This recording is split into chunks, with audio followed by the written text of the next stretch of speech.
เคเอาขีดนี้ก็ได้สัตว์อีเด้อตัวอย่างมา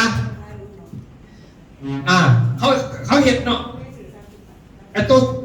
ซื้อเองก็ในน้ำมูกบอกเกี่ยวกับคะแนนในผังบอกเกี่ยวกันเป็นสมาชิกเห็นได้เลยเข้าใจป่ะเขาได้ผู้สื่อดิเห็นได้เลยเขาก็ได้ประโยชน์ของเขาแต่ว่าเฮ้านี่คนก็จะไม่ใช่โครงการนะ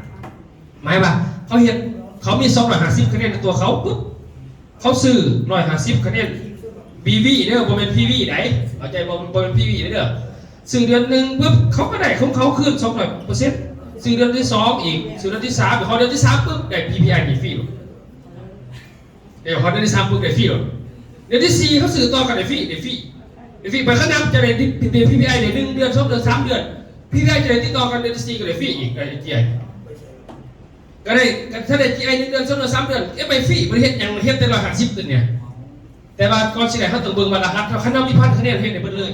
ถ้าบางคนบ่ถึง1,000เขามีแต่250คะแนนในพันเฮ็ดได้แต่ PPI จบนะจะสิไป GI บ่ได้เพราะตัวนี้ต้องมี500 PPI เต็มในพันจะเฮ็ดได้จะซื้อใส่กันได้ก็บ่ได้คือเก่าระบบมันบ่จ่ายเขาจะเข้าไหม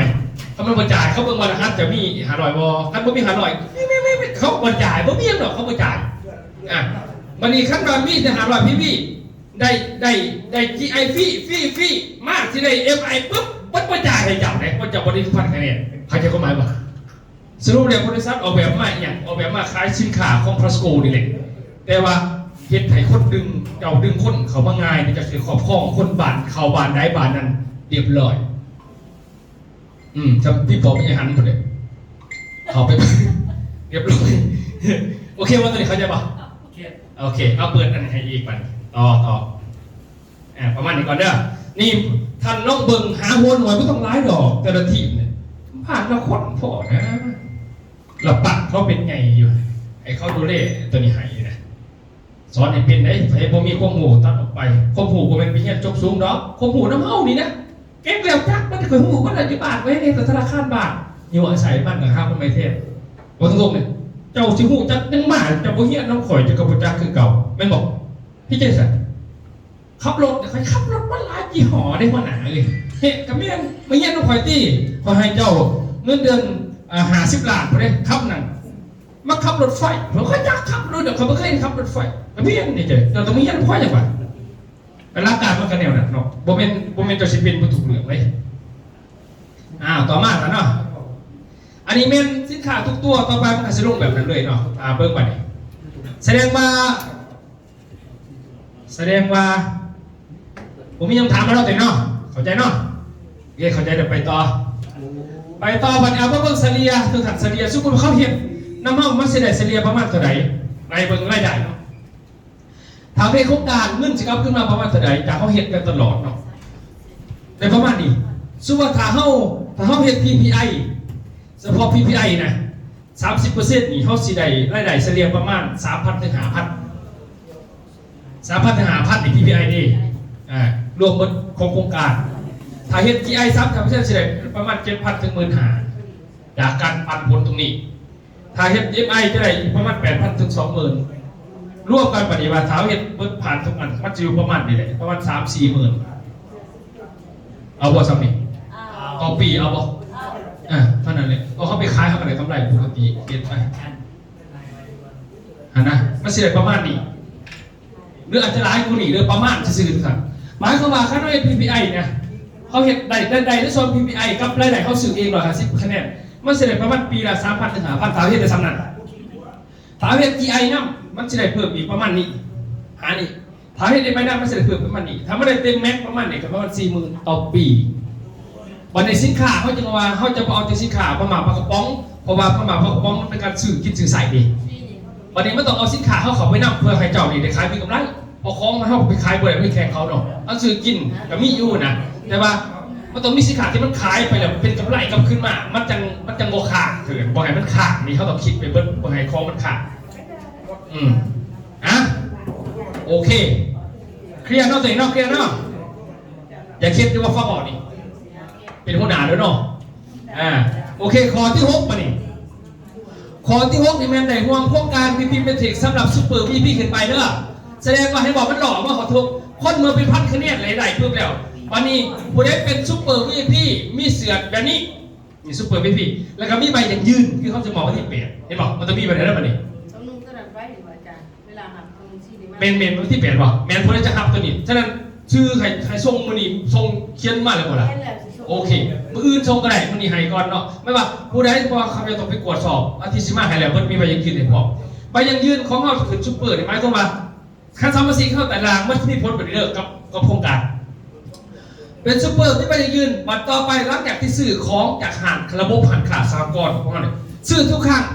ที่เป็นหาบีวี10บีวีสหาบีวียังแต่มันจะมีเสต็ปเขาถือได้ป่ะสะสม1ซื้อเองก็ได้2เขาได้นั่งคนอื่นซื้อเขาก็ได้น้ำเขาเกิดได้เขาก็ได้ของเขาเนี่ยเขาไปนั่งก็ได้นั่งไม่ใช่ก็ไม่นะพอเป็นไปเอาของเขามาได้ตัวอย่างคือกรกันในน้ำซื้อยังก่อนไข่แก้วสื่อลอยบีปึ๊บ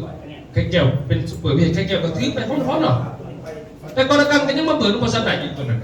แต่สาระความหมายโบแมนว่าไปเอาของเรามาแล้วจะเอาด้วยคอยเอาโบแมนได้เข้ามาเป็นของใครของมันมานี่เก็บตัวนี้มาเด้อเก็บสเต็ปไปบวกครบ5,000บีปุ๊บเข้าก็ได้ห้องงานคือเขาลงเสียงหนึ่งที่นั่งเข้าใจป่ะจริงๆเข้าไปลงไปเลยแต่ว่ามันบนลงในนี่เขาเรียกว่านับไซท่านลงในสหกรณ์เขาจะนับไซในโครงการทำไมนะมานี่ลงในสหกรณ์ปุ๊บนี่มีบัตรไห้มีลงแบบมีไห้แล้วงานก็ให้100,000ดีบ่แบบนี้ให้ค่าขี่รถกลับอันนะให้100,000นี่คนที่อยู่ในโครงการให้เงินอีก100,000กินฟรีเพื่อนพ่อให้เงินอีก100,000จากมากินจากมาติดเนาะนี่เป็นสิเนาะฉะนั้นอันนี้บอกถึงสหกรณ์บอกรวมวันที่8คือเป็นงานหมอบไปอย่างยืนแต่คนเมืองโครงการมาเดินเนี่ยเขาเห็นได้เขากับมางมงานแต่เขาหันพิเศษมาเขามางมงานฟรีก็ได้เงินเมื่อนับนะประมาณนี้แต่ว่าเขาก็มีกิจกรรมมวลซื่อไทยโอเคเนาะแต่เนาะในข้อนึงอันนี้คือข้อที่6บัดนี้ข้อที่7มันต่อจาก6มากมันตัวนี้หมายความว่าเจ้าได้ไปห่วงงานตัวนี้แหละนี่จาก5,000คะแนนเจ้านะสมมติจะสะสมได้15,000คะแนนนะแต่ว่าโบเป็นเธอเดียวสะสมไปลงไปนะ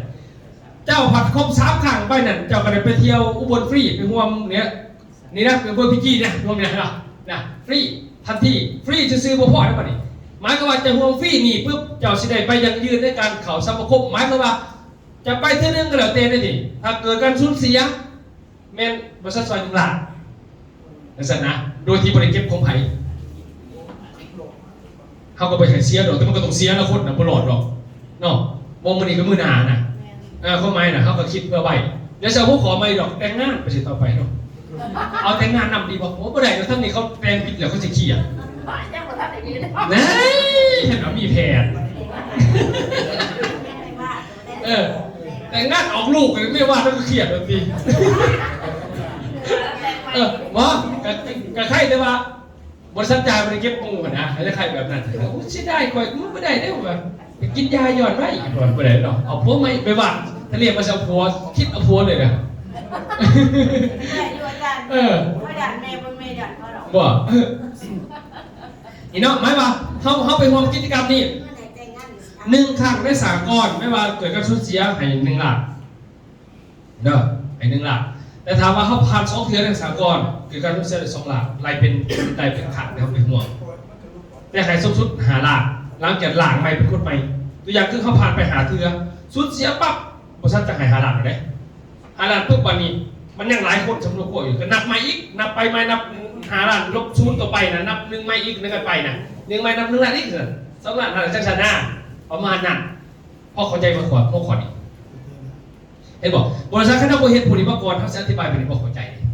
เขาต้องเข้าใจเบิร์ดวงเงินความอดทนของเขาคิดสร้างไปแล้วแต่พวกนี้เขาเห็นมาหลายปีแต่ก่อนไอ้พวกนั้นก็เคยเห็นแบบนี้แต่ว่าเขาดีกว่าซื่อๆพอเขาเบิ่งจุดหลบดอยเขาเลยครับเมื่อกี้มันก็ได้ง่ายข้อที่7ผ่านไปเขาใจเนาะข้อที่8มานี่ตัวนี้แม่นเลยคือเมื่อกี้นี่ข้อที่8เนาะนี่ตัวบอกกี่คือแต่เขารวมสหกรณ์เครือข่ายไปอุบล1 ครั้งเนี่ยนะ SPG นะเกิดการเสียหาย1 ล้านนะถ้า